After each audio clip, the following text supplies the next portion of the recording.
Good. Hello, everybody. Thank you for coming to our session. We're about to get started. Well, actually, we're getting started now. I want to introduce myself. My name is Karima Williams, and I lead all the DC community efforts for Consensus. And Consensus is a venture production studio company. So basically, we build products on blockchain technology, specifically Ethereum. And we're here today to get your mind wrapped around blockchain technology and to get you a little bit more educated on the subject. Now, before we get started, I have questions for everyone. And just raise your hand if it applies to you. Is anyone in this room a legislator or works on the Hill or anything like that? No? Cool. Is anyone in this room in finance or, okay, got somebody. Anybody in this room in tech? Nice. Are there any careers I'm missing? Does anyone want to shout out their career or media? Perfect. So has anyone heard of digital currency? Okay. So some of the room. So this question may not be relevant, but has anyone purchased digital currency before? Nice.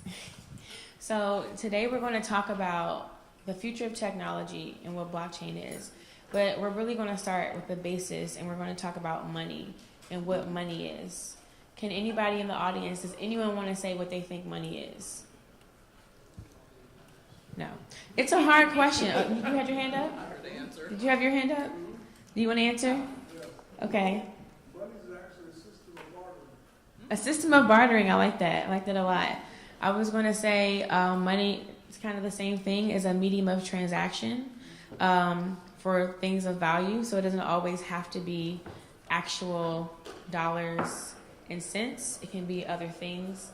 So that's why you have these different things on your tables. But before we get into it, we're going to do a very interactive workshop. But I want all of my colleagues to introduce themselves to you, because after we do that, we're going to come down to the tables and talk more about the session. Hey guys, my name is Ariana. I work in our headquarters, which is based in New York, and I'm a consultant on our social impact team. So Consensus has the venture production studio, so making products on Ethereum, but we also have something called Solutions, in which we work with companies, nonprofits, humanitarian organizations, governments to build custom products. So I work on the team that focuses with the UN, humanitarian organizations, nonprofits, etc. What's up? My name's Justin. I'm a software engineer on the solution side, so you can think of it as the consulting type branch. They tell me what to build, and I build it, basically. Hello, everyone. My name is Nikki Williams. I am Karima's mirror on the West Coast. I opened the Los Angeles office, so I run our community efforts there, and I'll pass it along. Aloha. Thanks for coming through. This is a solid room right now. I love it. I'm John. I lead product design on the social impact team at Consensus, and it's our job essentially to leverage blockchain technology to create solutions for some of the most impacted communities on the planet. So we work with areas like wage slavery and water rights and human trafficking and stuff like that. And technology can solve a lot of those problems, and that's generally what we focus on. Hi there, I'm Leanna Newman. I'm a developer in the DC office. I work with Justin and Ariana as a part of Solutions.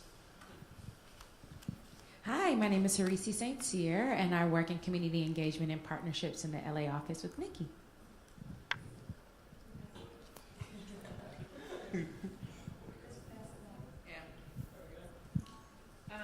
So just to go over everything, today's session, we're going to simulate a global marketplace, and we're going to be exploring how trade works and how money affects that, and how different classes hold weight.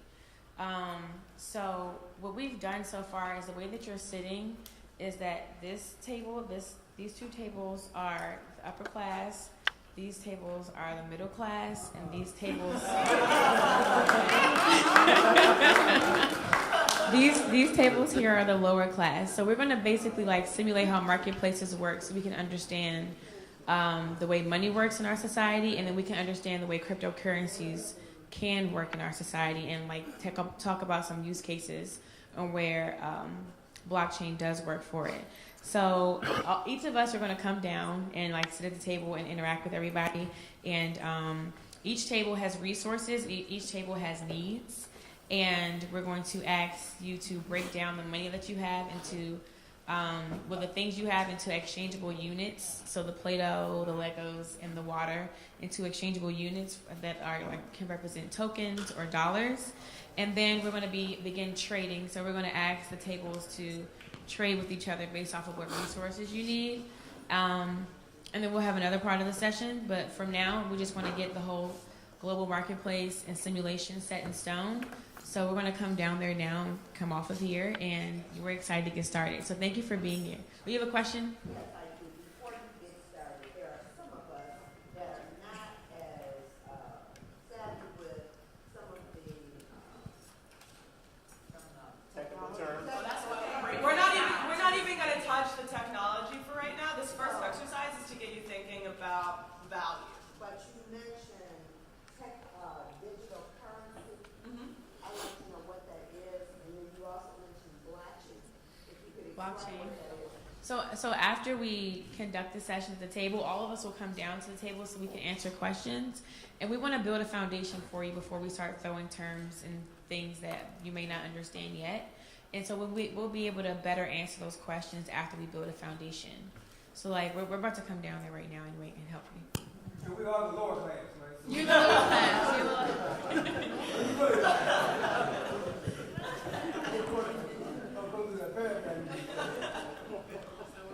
I'm gonna go with that. Excuse me, sir.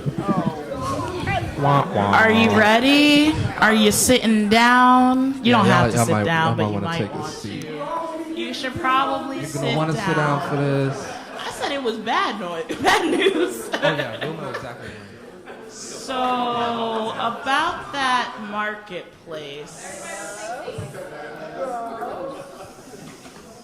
Oh, it's gonna be bad. Don't shoot the messenger. So the market crashed.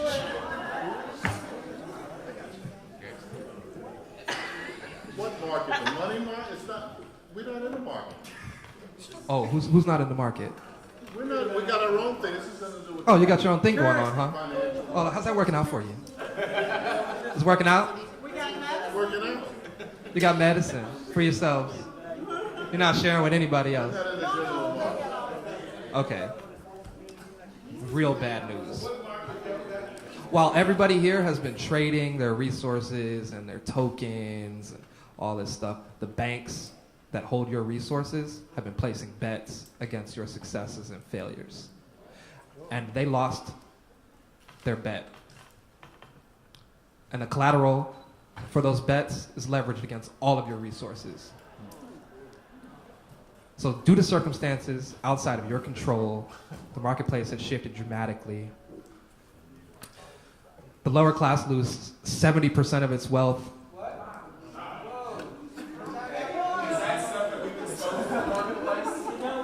Everyone is exposed. Everyone is exposed. The middle class loses 50% of its wealth.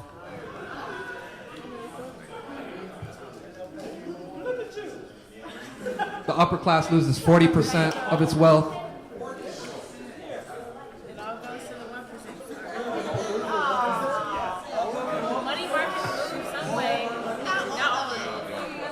Whatever percentage. So it's important for everybody to understand that this scenario that we're living through right now is real. This happened in 2007 and 2008.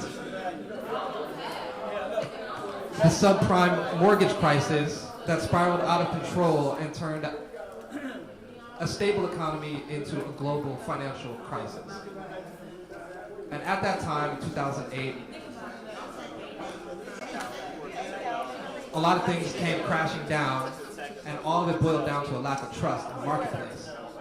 So what do we do when we're talking about currency and trade when we don't trust each other? How do we solve for that problem? And essentially, that is what cryptocurrency does for us. So if you're super curious about crypto, the thing that you should be thinking about is trust. if you don't trust a bank to handle your money, who do you give your money to? Where do you put your assets if you don't trust the people that are holding it for you? Cryptocurrency is essentially a system of contracts and rules that make sure that everybody is on the same page about every transaction that's taking place. There's no fraud available in a space like that. There's no margin. No, banks keep everything secret, right? You didn't know that they were placing bets against your resources, right? And they can still do it today. There's no real rules against that. Not tangible enough to be more safe than something like cryptography. So what do we do? Oh, well, you guys are, I mean, whatever ship you're in right now is the ship you're in right now. This exercise is over. we're done. The fun and games are finished.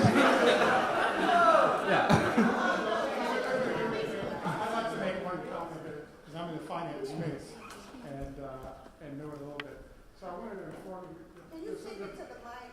There's a couple of people here from Kenya, and one of the techniques I learned about in Kenya is that.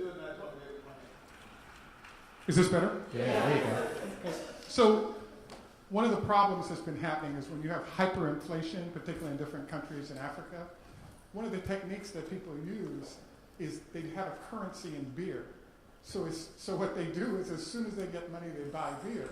So regardless of what the currency does, the bottle of beer that they exchange with each other allows them to exchange a real good rather than relying on the system to cover them.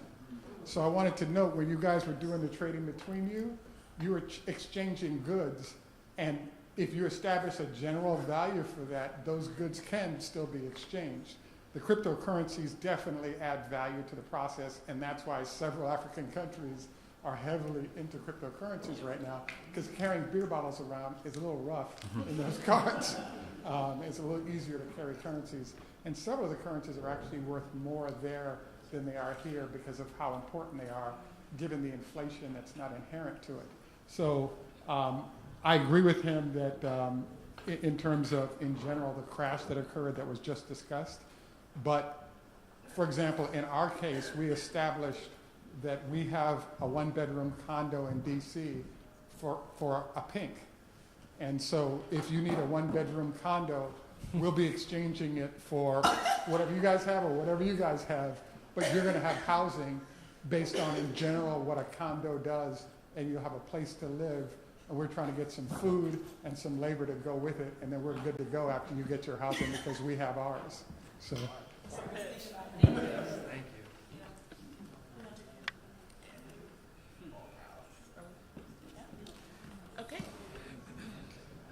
Okay, now we're going to open it up for Q&A. You can ask us anything about ourselves, consensus, this exercise.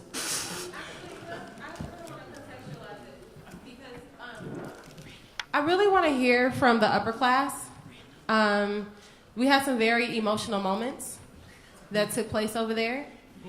And I think it speaks to when you believe you hold all the keys and you have all the resources that everyone's going to use, how that impacts the dynamic of things.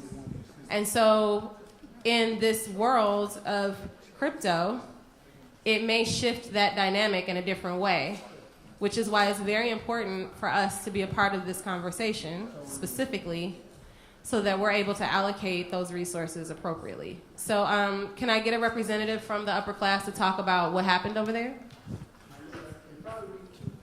Yep, two. Let's get two points of view, and we'll give you a minute each to talk about what happened. And you'll have to hold the mic really close like I'm doing. All right. Well, the first thing we had to do was get an agreement that we were going to work collectively as a group rather than individuals establishing their own processes. So we took a vote. We did it democratically. Between the two tables, we decided that we were going to work collectively, that we could better leverage our resources if we did it in a collective manner. So that was one thing. The second hurdle seemed to be coming up with some measure for our resources, like defining what that measure was going to be. And I'm not sure we ever got to that because there was one consensus that we could come up with a measure. The second consensus was that we would wait or go communicate with the middle class and the lower class, and then depending on what they needed, then we would come back and assign a value. Well, I personally thought that that was a very selfish approach because we were the upper class and we held the majority of the resources, and I thought there should be a fairer, more equitable way to come up with the rate of measurement. Now, I'll let you take it. Those are my points. Just a quick minute. I'd like to thank everybody here, everybody there in the panel for what you're doing, learning a lot. Cryptocurrency, I come from that era long before you guys probably were born on that one. But the reason we did that I was working with everybody and did what I did, how we define it as a community is when you get a finite value in cryptocurrency actually is different from regular currency, because right now you can print regular currency, but even in cryptocurrency it's actually a finite value. Little do you know. And from that finite value you start mining for money. Well, what I was looking at simple was, in order for us to get a value in a system right now, and we don't know any one of the middle class or the poor, we don't know what their value is, we would reach out to the middle class and the poor first and find out how they define their products and services, and then we would, in that essence, be able to define what we would have our value is so that we could actually keep. And what I was brought up is do 1,000% markup. So if you tell me your value is $1, then I'm gonna do 1,000% markup on your value. That's what my value would be. Thank you for that. One other thing, I gotta say, I have to say this because I didn't agree with that, so I voted against the collective, and that's why I insisted on holding these alarms, which represent manufacturing. And I want to thank you also because it informed me in terms of why people are going to Mexico.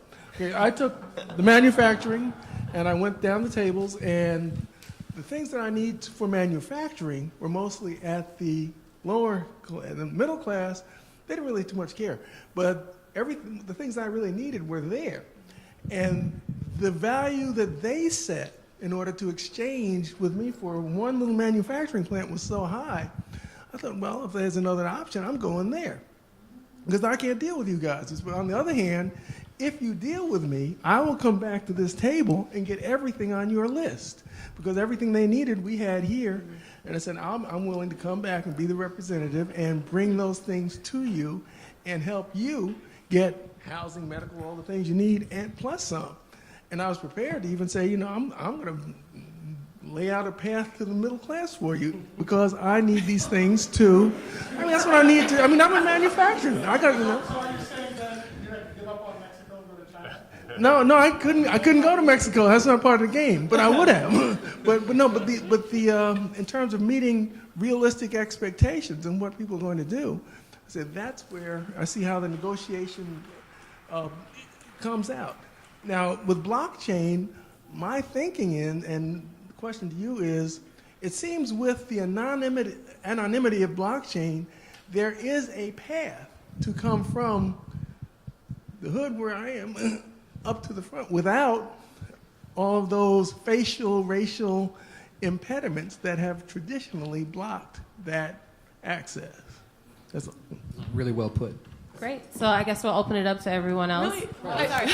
Let's hear from the middle class. I think really quick too, before we get into conversation, because I want to address your point, but I think there also needs to be, because earlier we got a question of like, what is digital currency? What is blockchain, right? And we promised you guys that we were going to discuss that after the exercise. So I want to make sure we're all kind of on the same page. So I'm going to give you like a super short educational talk on like what is blockchain so that we're all on the same page, because we do throw around these terms, right? Cryptocurrency, digital currency, blockchain, Bitcoin, this, like what is it? So Bitcoin, so when we talked about the 2008 financial crisis, that's when the Bitcoin white paper, so Bitcoin who here hasn't heard of Bitcoin? Has not? Okay, yeah, exactly. Everyone at this point has heard of Bitcoin, and some of you might have really negative connotations with that word, right? Like Bitcoin means it's, the illegal, it's the dark web, people buy, bad things with it, hitmen, drugs, whatever. That happens, right? It's used. Huh? Exactly. Actually, yes, they do it more with with fiat currency than they do with Bitcoin, but the government likes to attack, things they don't understand. So, with Bitcoin came the first application of blockchain. So when we talk about blockchain versus cryptocurrency or blockchain versus Bitcoin, blockchain is the underlying technology. You can think of it as like the back-end system that enabled Bitcoin to happen. So if you think of iOS, like your Apple, your phone, or if you have an iPhone, it runs on iOS, right? So iOS is the system. That's blockchain. If you have an app, the app runs on iOS, right? Bitcoin is the app, right? So you build applications on top of blockchain. And so really you can think about it, and there we can get into what it is, right? People say it's a decentralized, immutable ledger. Those are all words that none of us use in our everyday life, right? So to break it down, decentralized means that rather than being stored on a single server, the data, because right now the way the internet runs is things are stored on a single server, right? So if you bring down a server like the Equifax hack, if someone taps into the server, they can get all of your data information immediately because there's a single point of failure. Decentralized means that actually the way a blockchain runs is that every computer that's running the software has the same record. So you actually have to bring down, depending upon the technical makeup of the blockchain without getting too advanced, you have to bring down 51, in some instances, 51% or more of the network to actually bring it all down. So it's more secure as opposed to just attacking one thing and bringing it all down. It takes a lot more money and a lot more effort to hack it or to bring it down, so it's more secure. When you say it's immutable, that means that it can be edited or deleted once it's been entered. So if it's a ledger, right, a ledger is just where you input information. Like this happened on this day, this much, etc., right? It's just like when you check out a library book, you check it in and out. That's a ledger. So it's immutable, so once that entry has been validated, it can't be edited or deleted. And so if you want to make a second edition or if you want to edit it, you have to make a new input. So what that means is that we now have this permanent way of keeping transactions and keeping record of things that happen. Now if you're like, well, what's a transaction? Anything is a transaction. Like we could have a blockchain that records every single word I say, and it's a blockchain, and it's like a record of like my words. Or it could be with Bitcoin, it could be every single transaction that happens using Bitcoin. Or with Ethereum, which is the platform, the kind of blockchain that we build on top of, you can see every kind of transaction that happens on public Ethereum. So there's all kinds of ways that you can track that, and depending upon the type of blockchain. So that's to explain it. Like you can think of like blockchain just as like a software, piece of software, right, that you build on top of that is hyper secure and is permanent. And so that's what a blockchain is, if you're wondering what a blockchain is. And then a cryptocurrency is built on top of that. And so it's a digital currency that, again, if you think of the system, right, no one person, right, is controlling the blockchain, right? No one person is controlling Bitcoin or is controlling Ethereum. All of the computers are running the program. So all of the computers are participating, and it's distributed equally, right? So a cryptocurrency is created. No one person is like facilitating it. The way like Bitcoin runs is that it's a computer program that's just like running. And if you ever hear someone say they're like mining for cryptocurrency, the computers are just doing really complicated like algorithms. It's cryptography to try to like hack, or like not hack, crack the code and create a Bitcoin. So a Bitcoin is like the response to a correct input within a blockchain. And so there's a finite amount, like you were saying, a finite amount of cryptocurrency, there's a finite amount of Bitcoin that can be produced. So it won't, you can't just print more Bitcoin. Once that number has been reached of Bitcoin, that's all that will ever be created. Now, when you talk about cryptocurrency, anyone can actually make a token or a cryptocurrency. There's different standards depending on the kind of blockchain you use. And this is cool because people and communities can actually start to define their own value. Like you guys made value, right? Like you guys said, like this is worth this much, like my water or my Play-Doh or my Legos. You can actually do that with a cryptocurrency, right? So we're seeing people make cryptocurrencies around dogs, around like cats, around like different kinds of things. So you as a community get to define what's valuable, and then you can actually interact in your community and trade with that currency. Yeah. That was a lot, too. I tried to condense it down. Thank you. That was great. Thank you. Just first and foremost, to all of you, this was a really fun exercise. Even though I have been introduced to the concept before, the kind of consumer advocate in me, the lawyer in me, I feel like, okay, what's really going on? Most people, that's how they feel about it right now. Do you have statistics or information about, what types of goods and services are being used, generally, or purchased or transacted generally in this space?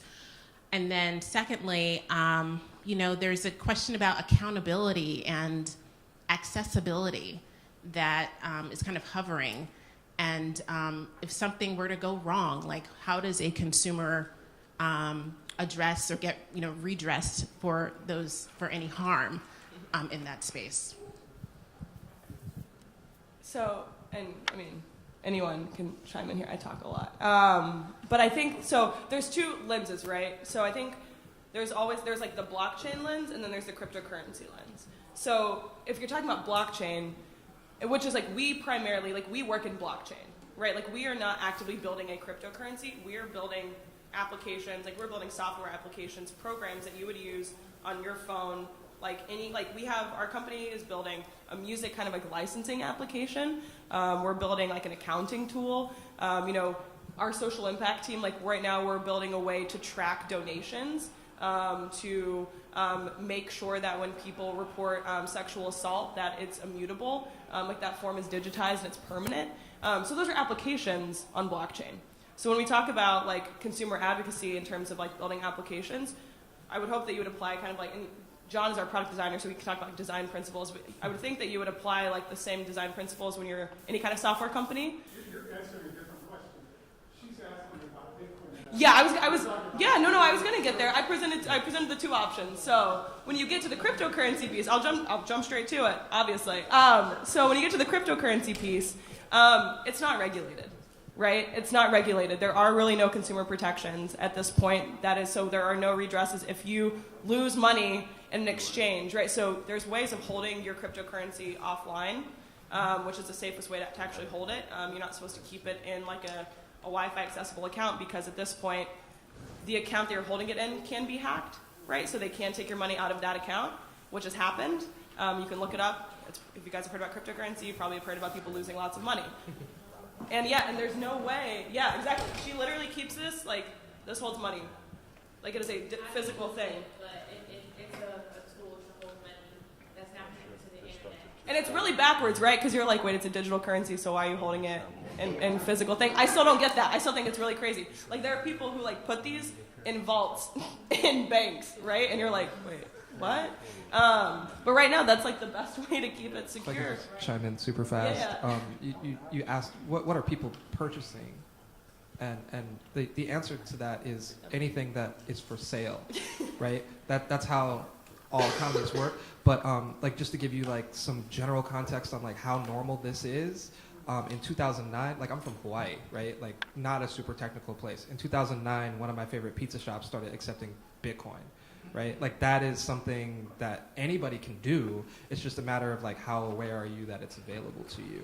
So the accessibility that you're talking about and the accountability is a discussion that requires regulation in order to be like a fully informed conversation. But it's absolutely something that any decent business is already prepared to do. Right? Like I know that if I'm doing business with that pizza shop and they start accepting cryptocurrency, they're not suddenly perverting their business and becoming a terrible business. I know I can still trust them and just have a different way to do business with them, right? So like if there's a business that's spun up that only accepts cryptocurrency, then I can understand why people would have some risk aversion to doing business with them, right? But the general concept of accepting money is ubiquitous across all those businesses, no matter what. Oh, who's got Bitcoin? Hey, there we go. I've been studying it aggressively for the last couple of years, and one of the problems, have you all heard of the hokey pokey? Well, you notice how there are a certain number of chairs and then there's one less chair? Well, one of the question marks that's going on with cryptocurrency right now is if the SEC says this is illegal and the IRS wants all of those ledger records, all those people who are making money and exchanging it all of a sudden have a problem. So that would be one of my questions, which is, as we move into the regulatory environment, it's really affected the value of all the cryptocurrencies. The one exception is Bitcoin in my mind, and the reason is, I don't know if you guys know this idea, but there's a concept called shorting. So you can actually protect the value of your Bitcoin by, if you will, taking the other side of the trade in ways you can't with a lot of other currencies. So I want to throw that back at you guys, which is the reason I came here today was I really wanted to hear how can you use blockchain outside of cryptocurrency efficiently, which is really what I wanted to hear, because from what I'm seeing, every time the government has large requests for information, the value of all the Bitcoins drop. So for me, that's too scary to find out the government wants your blank, and messing with them is very difficult. And then watching people that control the cryptocurrencies having to go to Malta and all these countries that don't reciprocate, that's scary in terms of having your cryptocurrency in those facilities. So I was really hunting for blockchain applications that aren't going to send us to prison. That's what I was that's literally all we do. That's all we do. Yeah. We can. I mean, if anybody wants to talk about it in depth, after all of this, we can dive through projects and things like that live on the blockchain, and we can show you sort of what a use case is that really has very little to do with currency at all, right? A good way to think about it is just we had the web, and then we had Web 2.0, right, where people are very social on the web, and then we're headed into what we're calling Web 3, which is the web that's built on top of blockchain, right? So it's an interconnected web of applications, just like what we currently have, but there's a currency that's native to that space, right? Which is the thing that's missing from the internet, essentially. It's not a fully formed ecosystem without its own currency. And we've got some use cases later on this evening that will be. Oh, is that what you were going to say? Well, that's what I was that gonna we're do. going to be highlighting, so you can see some real world examples of how we're using this tech. So please take your phones out and scan the QR code that is on the flyer. If you scan the QR code, it'll give you all the information for the event tonight, where there will be other Black professionals in blockchain from companies outside of Consensus that can help better answer or give you more in-depth answers to your questions about the applications of blockchain technology outside of cryptocurrency. It's happening a couple of blocks. There's drinks, there's hors d'oeuvres, and there's fun, and we plan on having a great time. And feel free to invite friends and family that may be interested. But we want to continue this conversation tonight if you are open to coming, and also bringing your friends and family along. Most people saying that until you know. But just if you pull out your phone and you pull to the camera app and you scan the QR code, it'll send you right to the Eventbrite page. So it'll be very easy. You don't even have to take the paper with you if you don't want to. But it's just a very easy way to get you on block to be able to get you to RSVP to the event, so that we'll know that you're coming later on. I just want to touch on the sister question from earlier, talking about what can you buy with blockchain. Introduce yourself. Oh, hi. My name is Magadine. Nice to meet you guys. First day at Consensus, actually. There's actually a service called BitPay, and I know there's a Monero card and these other services, but you can actually load up your cryptocurrencies, and they'll send you a debit card, and you'll be able to use this in stores. I use this to pay for my cable bill, credit card bills, and it'll convert cryptocurrencies into actual fiat dollars, and you'll be able to use it at stores, taxis, Ubers, and all this stuff. So there are services out there that are trying to bridge the gap to mass adoption. It's not known yet, right? And this is what we're out here to do, is to literally spread the word and continue to raise awareness and education about the subject. So it's called BitPay, BITPAY. Another one is called Wire, WYRE. That's another one that converts your crypto. And when we say fiat currency, that just means dollar, euro, pound. That's the term that we use for it. Well, he's standing. The mic is involved. Randall, there's. I don't think I need a mic. Oh, go ahead. I'm an old guy, 60 years old. Speak up, actually. See, now you don't need the mic. 60 years old, and if I pull a dollar out, everybody accepts that. I don't care if I'm in the bushes in Africa, if I'm in China somewhere, wherever I'm at, everybody accepts the dollar. Never had a problem with it. Now, if I go with your stuff, if there's a problem, can I take somebody to court? Can I sue somebody? Oh, I mean It's just crypto, yeah. We do not. the blockchain value? Cryptocurrency. Can I take somebody to court if I or? It's not regulated in the sense, and I think it's something important to note about what we deal with in America is that we have a luxury and comfort with the money that we live with right now, even though we've been through the 2008 housing crisis. But there are people in other parts of the world who do not have that luxury, like Venezuela.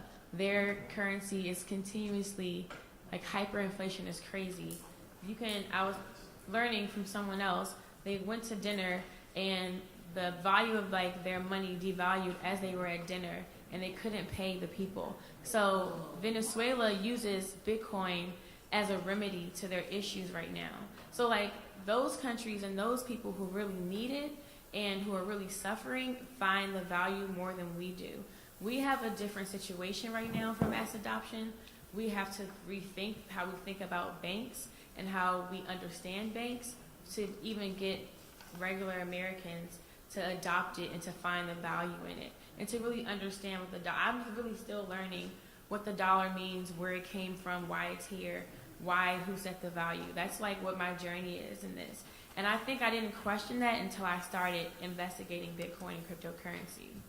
So like with your like value of you go anywhere with the dollar, well, not really, not in Venezuela, not in Zimbabwe, like there are places all over the world that like you can't do that, and where cryptocurrency. You can't pull a dollar out in Venezuela and buy something. I'll try it. I mean, the problem is that like, what are they going to do with that? How are they going to exchange it to whatever their value and their currency is? It's in Cuba. It's illegal to use the dollar. Actually, it's so.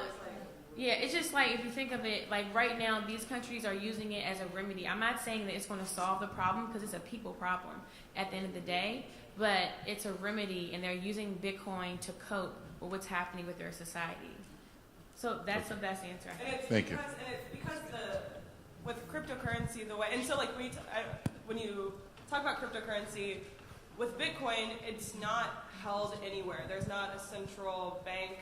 No one is setting the price. The way the price, when we talk about the valuation of Bitcoin, that is because there's a lot of speculators in the market right now, which we're talking about like investment. Like a lot of the people right now who have Bitcoin often are not using it right. Like what you saw is like a bunch of people are buying it because they think they can make a bunch of money off of it, flip it, sell it, get rich, etc. And that's why you see this like crazy volatility. But in some places where like the local currency, the fiat currency, is wildly unstable, if you can have a currency that you own, right, on your little drive or on your specific device, you don't have to worry about someone messing with the price. But there also are cryptocurrencies that are considered what we call stable coins, so they actually aren't volatile. So there's one called DAI, D-A-I, and it's pegged 1-to-1 to the US dollar. It's over-collateralized by other assets. But that's something like we created a financial tool like on our social impact team where we're actually distributing aid in like conflict zones and humanitarian zones where they need money quickly, but they don't have the currency or they don't have the liquidity in their markets. But the cryptocurrency provides the immediacy, right? Because it's a digital currency. Like it goes from like phone to phone, so it sends instantaneously. But you don't have to worry about like going in and out of banks, etc. Like a super, super easy way to grasp that is to take that dollar and try to get it to somebody in Iran today. Good luck with that. Without losing 70% of that value of that dollar, because it has to travel through any number of banks regionally and then, in between and then actually on the ground.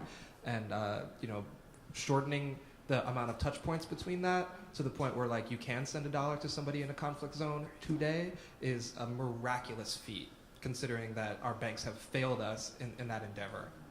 But I would also say even when you think about like buying a house, how much money do you spend with all of what happens between you and the person you're trying to buy a house from? It's $1. There's a lot of people siphoning a little piece off.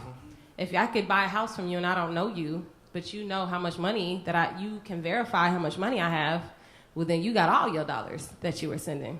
Rather than having to give Chase a little bit, this broker a little bit, you don't have to do that. And so if you come and see some of these other applications that we've come up with, I think you'll help to wrap your head around why there is a value to this system. I see a value, but I see something worth in the future.